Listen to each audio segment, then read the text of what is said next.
আমরা এক অদ্ভুত সময় বাস করছি। আমরা এটাকে তথ্যের যুগ বলি, কিন্তু আমাদের বেশিরভাগই আমাদের নিজেদের ধর্ম সম্বন্ধে বেশি কিছু জানি না। আমরা সত্যিই জানি না কিভাবে আমাদের কিতাব এবং আমাদের বিশ্বাস এবং আমাদের ধর্মগ্রন্থ আমাদের উপশম দিতে পারে। এটা কিভাবে আমাদের কঠিন সময় সাহায্য করতে পারে।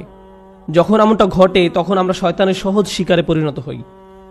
যখন মানুষ কঠিন সময়ের মধ্য দিয়ে যায় তখন শয়তান তাদের কাছে সকল প্রকারের চিন্তা নিয়ে আসে। ধরুন কেউ অসুস্থ, সে হাসপাতালে এবং সে সব ধরনের ওয়াসওয়াসা পাচ্ছে।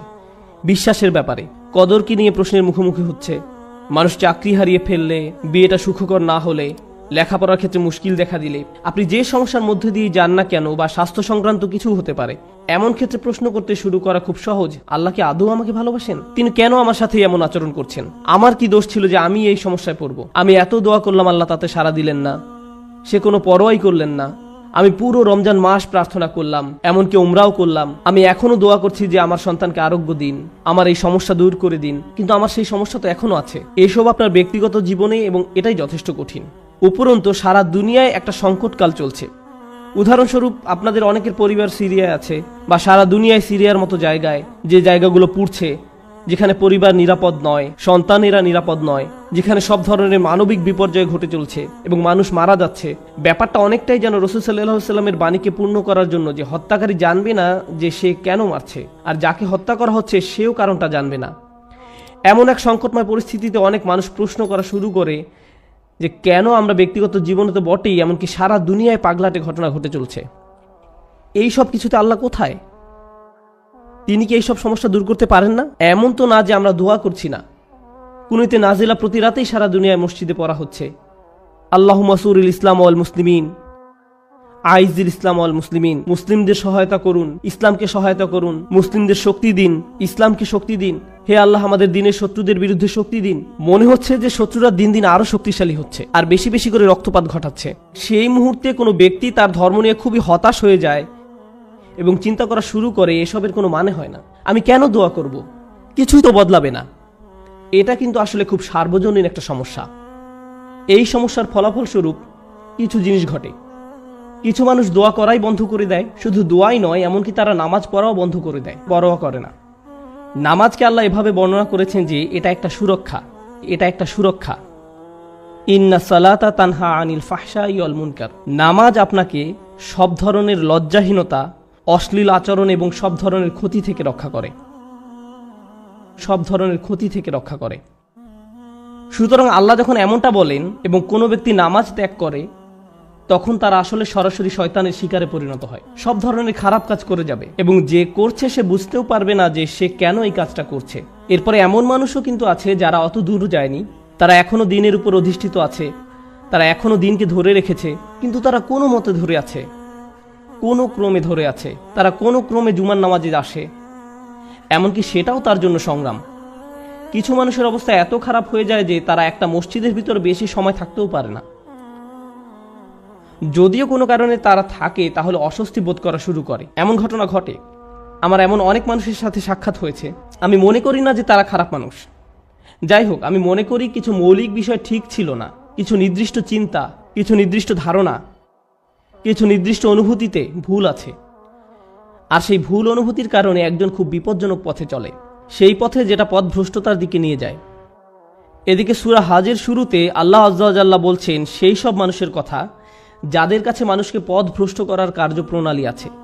খারাপ মানুষ যারা কোনো জ্ঞান ছাড়াই আল্লাহর বিরুদ্ধে তর্ক করে, এরা আর কিছু চায় না। মা ইউজাদিলু ফিল্লাহি বিগাইরি ইলমিন ওয়ালা হুদাও ওয়ালা কিতাবিম মুনির। কোনো ব্যক্তি আল্লাহর ব্যাপারে তর্ক করে, বিতর্ক করে এবং ধর্মকে ঘৃণা করে এবং আল্লাহকে ঘৃণা করে, নবী সাল্লাল্লাহু আলাইহি সাল্লামকে ঘৃণা করে এবং তাদের কোনো ধারণাই নাই যে তারা কেন বিতর্ক করছে, পথ নির্দেশনাও নেই, কোনো আলোকিত চিন্তার আলোকেও তারা কাজটা করে না, অভিযোগ করার জন্যই অভিযোগ করা।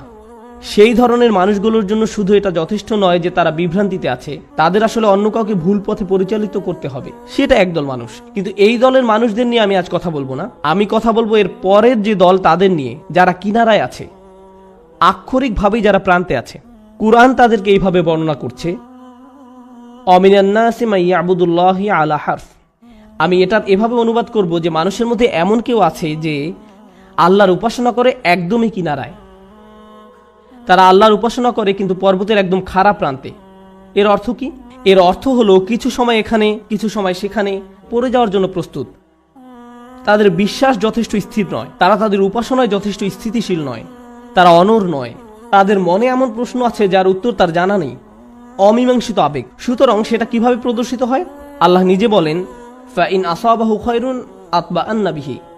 যখন ভালো কিছু তাদের আসে, যদি জীবনে ভালো কিছু ঘটে, তাহলে তারা ভালো থাকে।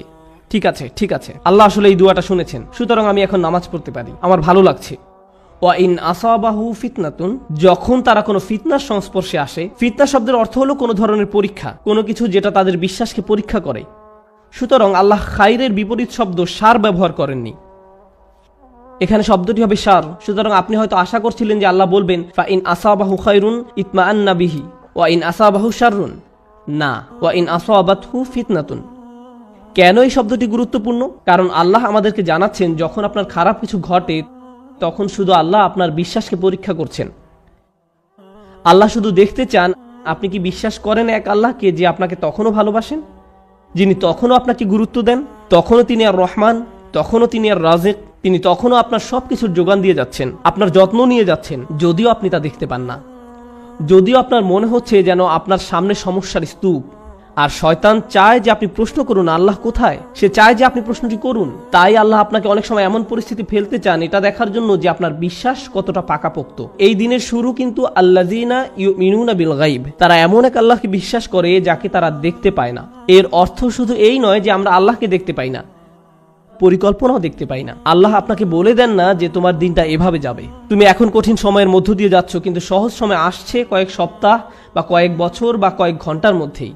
আমরা জানি না যে পরবর্তী মিনিটেই পরিস্থিতি ভালো হবে নাকি আরো 10 বছর লাগবে, আমরা কিছু জানি না। আল্লাহ সেটা বলবেন না। ওমা কান আল্লাহু লিইউতলিয়াকুম আলাল গায়ব, আল্লাহ আপনাকে অদৃশ্যের ব্যাপারে জানাবেন না, তিনি সেটা আপনাকে জানাতে বাধ্য নন।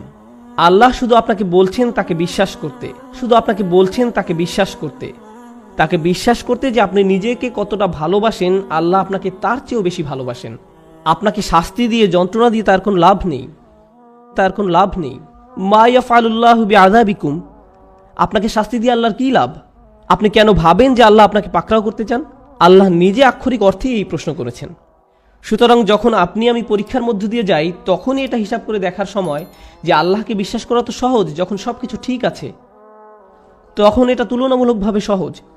কিন্তু বিশ্বাস করা কঠিন, বিশেষত আল্লাহর কিছু নামে, আল্লাহর সেই সব নামে যেগুলোকে আমরা কঠিন সময় আঁকড়িয়ে ধরে আছি, সেগুলোকে ধরে রাখা কঠিন যখন আমাদের উপর আঘাত আসে। যখন আমরা বিশ্বাস করি যে আল্লাহ উপশমকারী, আল্লাহই সব শিফার মালিক, তার কিতাব হলো শিফা, আর আপনি হাসপাতালে বসে আছেন মৃত্যুমুখী মায়ের কাছে বা মৃত্যুমুখী বাবার কাছে, তখন বিশ্বাস করা কঠিন। এটা অনেকের কাছেই কঠিন মনে হয়। এই খুতবাকে আমি দুইটা জিনিসে ভাগ করতে চাই। একটা হলো দোয়া বিষয়ে আমাদের চিন্তাভাবনা সংশোধন করা। পবিত্র কোরআনের অধিকাংশ দোয়াতে, নবী সাল্লাল্লাহু আলাইহি সাল্লামের সুন্নতের অধিকাংশ দোয়াতে আপনি খুব সাধারণ একটা ব্যাপার খেয়াল করবেন যে কোনো না কোনোভাবে আপনি আল্লাহর কাছে নিজের জন্য আরও বেশি শক্তি, আরও বেশি সামর্থ্য প্রার্থনা করছেন। আপনি আল্লাহর কাছে পথ প্রদর্শন, আল্লাহর কাছে ক্ষমাশীলতা এবং আল্লাহর কাছে কৃতজ্ঞতা প্রকাশ করার দোয়া করছেন। আউজিআইনি আন আশকুরা নি'মাতাকা আল্লাতী আন'আমতা আলাইয়া, আমাকে ক্ষমতা প্রদান করুন যাতে আমি আপনার নিয়ামতের কৃতজ্ঞতা প্রকাশ করতে পারি। আমি আপনাদের একটা উদাহরণ দিব যা দ্বারা আপনাদের বুঝতে সহায়ক হবে যে আমি আসলে কি বোঝাতে চাচ্ছি।